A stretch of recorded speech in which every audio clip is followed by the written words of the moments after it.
Assalamualaikum warahmatullahi wabarakatuh. Perkenalkan, nama saya Pranowo Wigo dengan NIM A121180883. Di sini saya dari kelompok 7 akan membahas materi mengenai penyimpanan dan retrieval kata. Baiklah, langsung saja kita masuk ke materi pertama, mengenai leksikon mental. Leksikon mental atau sering dinamakan kamus mental mempunyai sistem yang memungkinkan kita untuk meretrieve kembali kata-kata secara cepat. Meskipun leksikon mental mempunyai persamaan dengan kamus biasa, yakni kamus yang berupa buku, ada perbedaan-perbedaan yang cukup signifikan. Pertama, kamus biasa selalu disusun dengan cara alfabetis. Dengan demikian, berkaitan dengan suku kata dan kata tetangga lainnya, yaitu kata sebelum dan sesudahnya, semata-mata berdasarkan kesamaan bunyi atau hurufnya saja.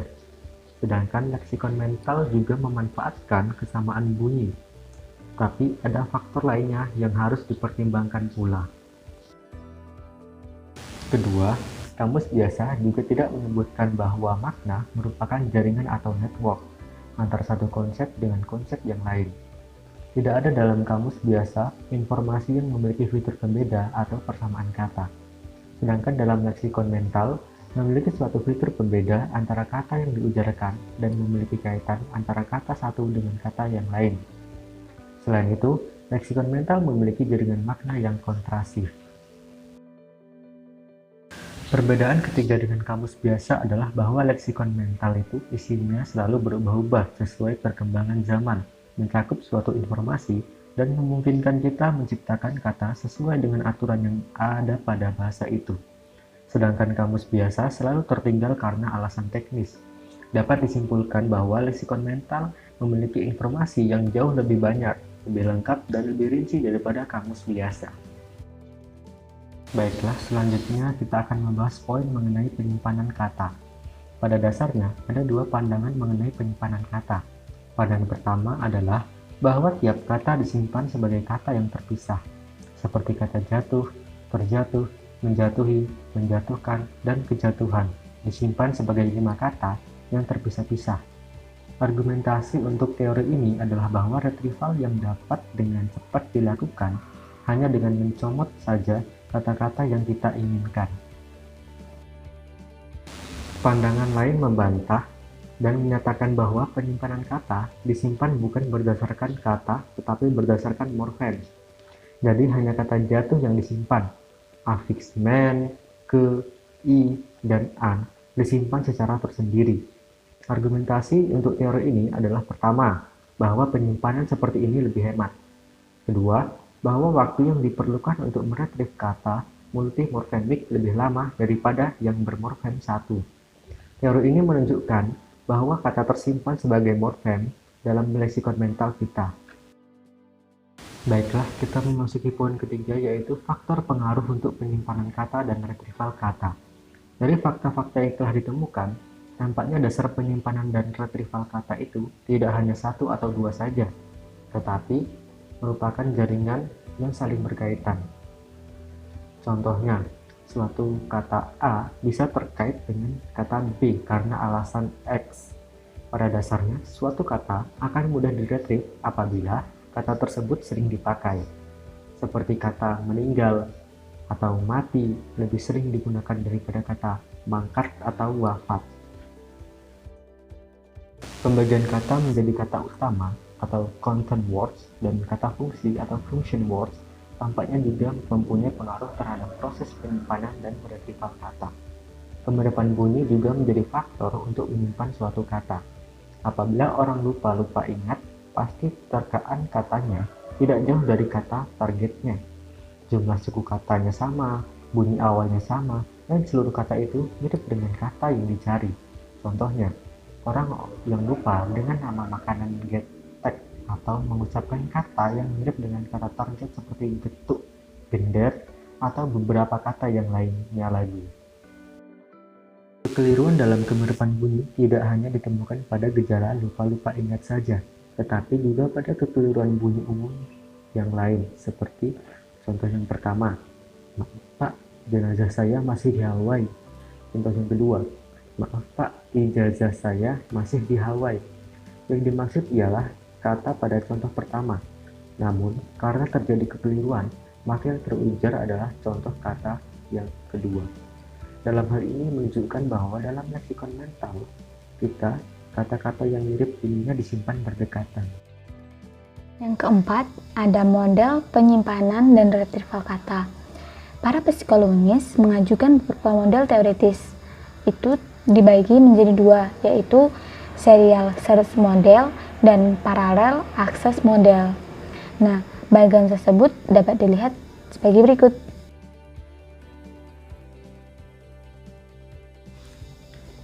Pertama, serial search model. Menurut teori ini, kita meretrieve kata seperti memakai kamus. Saat kita melihat atau mendengar suatu kata, kita akan menentukan apakah kata itu ada dalam bahasa kita.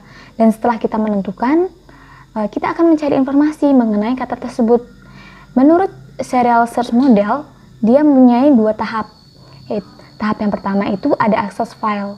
Access file adalah untuk menentukan apakah input itu memang kata dalam bahasa tersebut.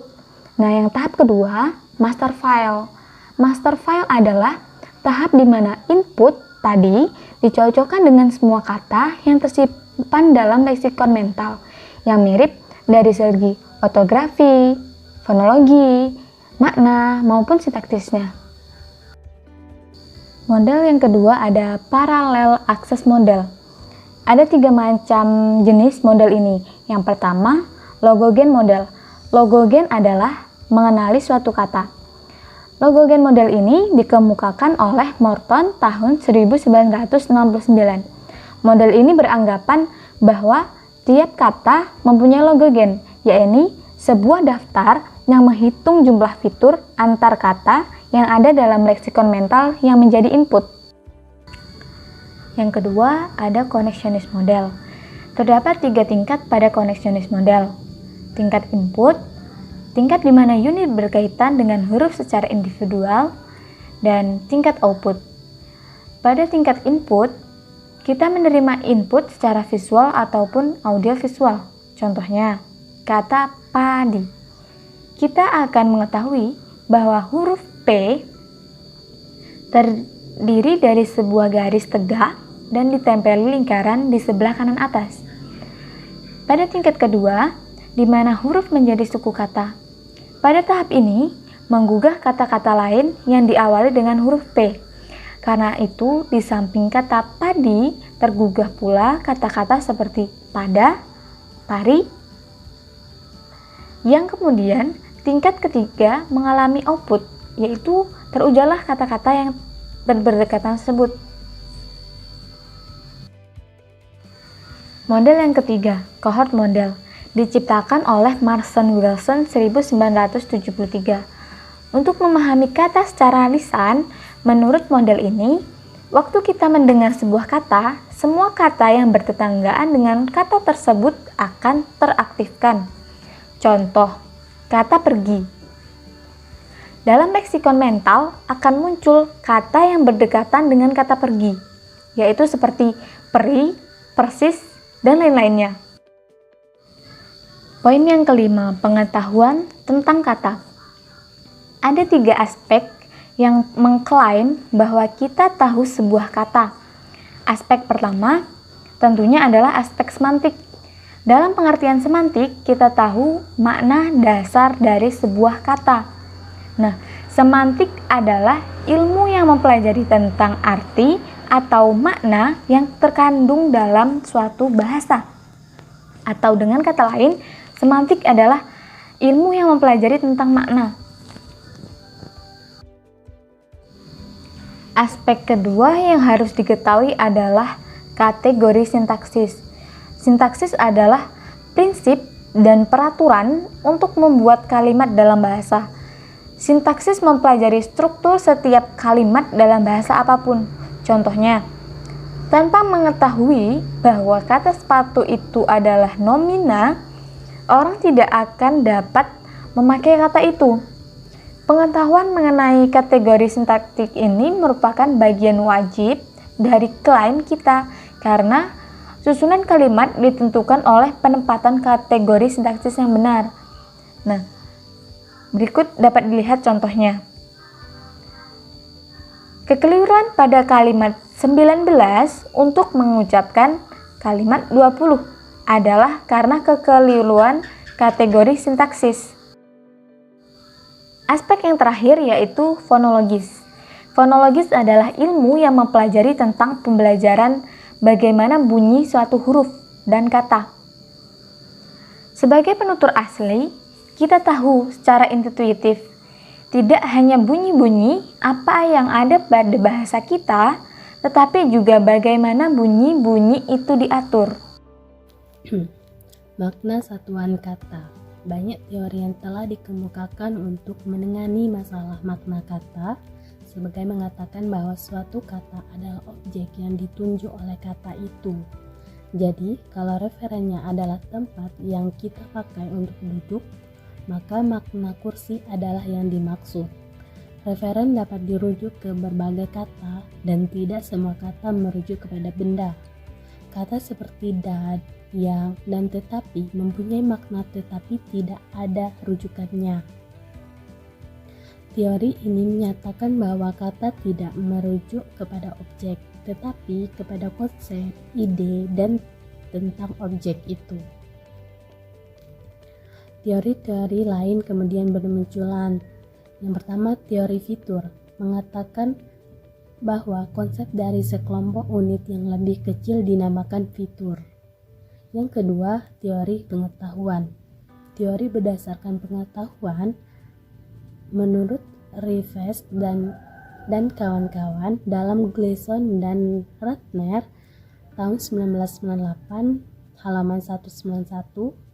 Teori ini berdasarkan pada esensialisme psikologi. Yang ketujuh, organisasi konsep. Ada 3 konsep.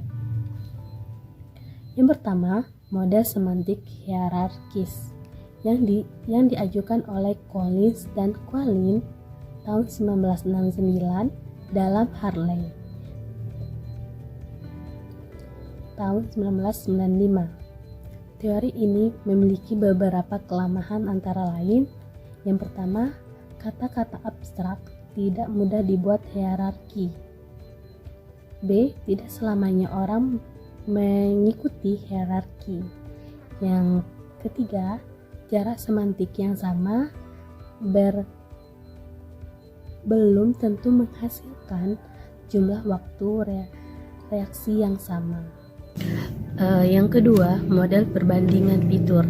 Dalam model yang dikembangkan oleh Smith dan kawan-kawan tahun 1974 dalam Gleason dan Ratner tahun 1998 halaman 199 sampai 200. Konsep dinyatakan dalam 2 tipe daftar fitur. Yang pertama, fitur yang wajib. Yang kedua, fitur yang opsional. Kedua fitur ini kemudian dibandingkan melalui 2 tahap. Pertama, semua fitur baik yang wajib maupun yang opsional dari kedua konsep atau lebih itu dibandingkan. Yang kedua, yakni tahap di mana yang dibandingkan hanya fitur wajib saja. Dari perbandingan ini akan muncul perbedaan fitur yang ada di satu konsep tetapi tidak ada konsep lain. Selanjutnya yaitu yang ketiga, Spreading Activation Network Model. Dalam model yang dikemukakan oleh Collins dan Loftus tahun 1975 dalam Gleason dan Ratner 1998 halaman 200 sampai 201. Konsep dinyatakan dalam node yang berkaitan. Jarak antara satu node dengan node yang lain menunjukkan kedekatan antara satu konsep dengan konsep yang bersangkutan. Maka dekat jaraknya, makin dekat pula konsepnya. Setelah kita memasuki sesi pertanyaan, di sini saya akan menjawab pertanyaan dari Tripena Octavia dengan NIM A1B118185. Pertanyaannya yaitu, kilir lidah antidot untuk anekdot menunjukkan bahwa tidak hanya awalnya saja yang berperan, tetapi juga suku-suku berikutnya. Berikan contoh dari kilir lidah antidot untuk anekdot dan mengapa pada pertanyaan tersebut semua berperan termasuk suku-suku berikutnya. Baiklah, jawabannya itu contoh. Kalimat pertama, Belikan saya mangga ya. Kalimat kedua, belikan saya jeruk ya. Maka dapat dilihat pada contoh di atas, kekeliruan yang dimaksudkan itu tidak ada kaitannya dengan bunyi, karena keliru lidah seperti ini terjadi oleh menyeleksi kata yang diperlukan saat berujar.